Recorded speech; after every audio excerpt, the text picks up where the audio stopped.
Bonjour les amis, nous retrouvons l'évangile de Luc au chapitre 10, les versets 25 à 37 pour la fameuse histoire du bon samaritain que nous avons déjà lu en juillet, mais que l'Église nous la remet au programme et donc on va la relire à nouveau. Alors il s'agit d'une conversation dans laquelle il y a un légiste, donc un spécialiste de la loi, n'est-ce pas, de la loi biblique bien entendu, qui questionne Jésus et qui lui dit « Maître, que dois-je faire pour recevoir en partage la vie éternelle ?»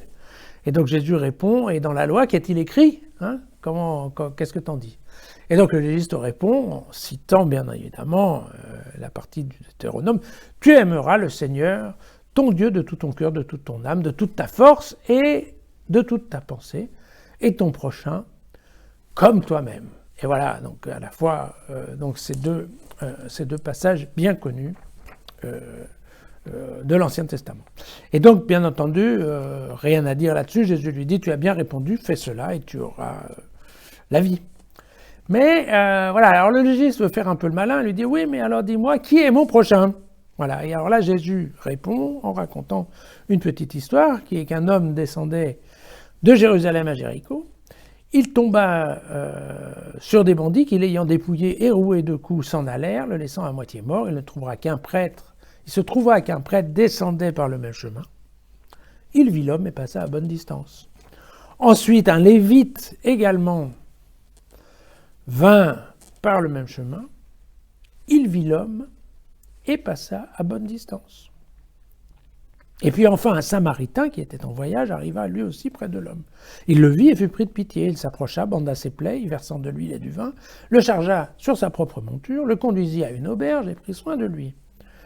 Et le lendemain, tirant 2 pièces d'argent, il les donna à l'aubergiste et lui dit « Prends soin de lui, et si tu dépenses quelque chose de plus, c'est moi qui te rembourserai lors de mon prochain passage. » Et donc Jésus demande au légiste « Et toi, selon toi, à ton avis, des trois, lequel s'est montré le prochain de l'homme qui était à terre ?» Et bien entendu, le légiste répond « Eh bien, c'est celui qui a fait preuve de bonté envers lui. » Et donc Jésus lui dit « Va, et toi aussi, fais de même. » Voilà. Alors, encore une fois, pour les détails de l'histoire, retournez voir mon commentaire du 10 juillet, parce qu'il me semble que je vous avais donné un certain nombre de pistes de compréhension de l'écriture.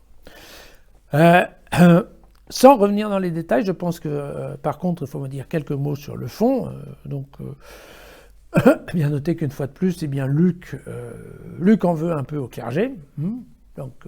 S'attaque effectivement aux prêtres et aux lévites. Alors, le lévite, vous le savez, c'est une tribu, une des 12 tribus d'Israël qui a été choisie pour le service du temple. On trouve ça à la fois dans le Deutéronome et dans le livre des Nombres. Donc, c'est en effet des gens qui ont un traitement spécial. Ils n'ont pas vraiment de terre à eux, et donc les autres juifs leur doivent en effet assistance et charité en leur donnant de quoi manger, de quoi se nourrir et tout ça. C'est une grande tribu, c'est une tribu dont sont sortis des grands noms de l'histoire juive, Moïse, Élie, Aaron, Samuel, Ézéchiel, tout ça.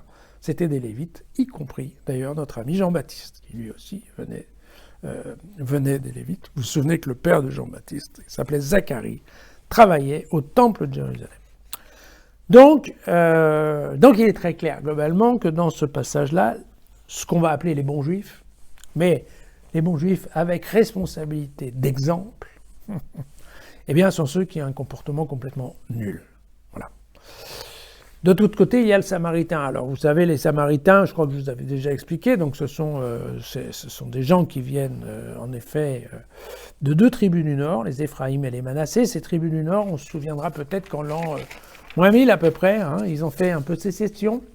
Vous savez qu'à partir des 12 tribus d'Israël, en fait, les 10 du Nord se sont rejoints dans ce qu'ils ont appelé le royaume d'Israël, avec comme capitale Samarie.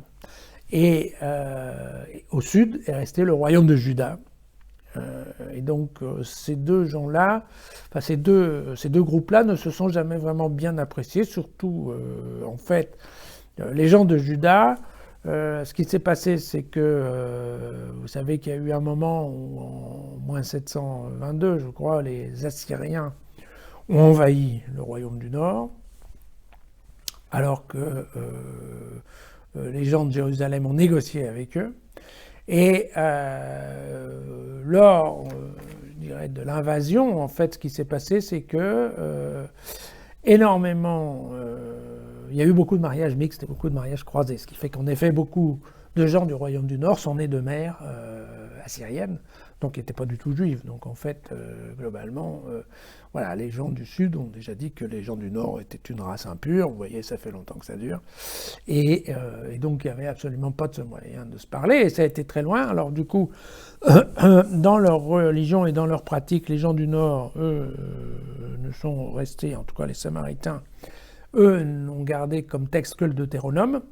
Et ils n'ont absolument pas tenu compte ni des prophètes, ni des psaumes, ni des cantiques, ni de rien du tout.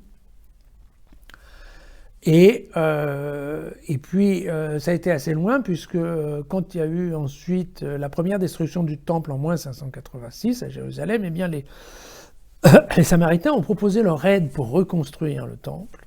Et eh bien les gens de Jérusalem ont décrété qu'ils se passeraient de leur service. Voilà, ils les ont rejetés. Donc, vous voyez, pour avant le Samaritain, dans l'esprit d'un juif, c'est un demi-juif, c'est un juif impur.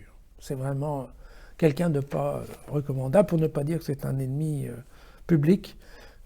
D'autant plus ennemi qu'en fait, ils sont quand même juifs. Alors, c'est très désagréable parce que ce sont des mauvais juifs, et donc c'est peut-être pire encore que des païens. Voilà.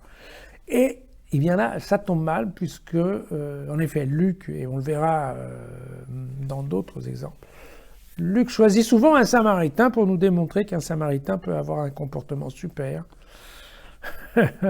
alors qu'un bon juif peut avoir un comportement absolument nul. Et c'est exactement ce qui se passe ici, c'est-à-dire que l'impur a un comportement lamentable, alors que... un comportement, pardon, parfait, alors que les supposés purs ont un comportement lamentable. Voilà.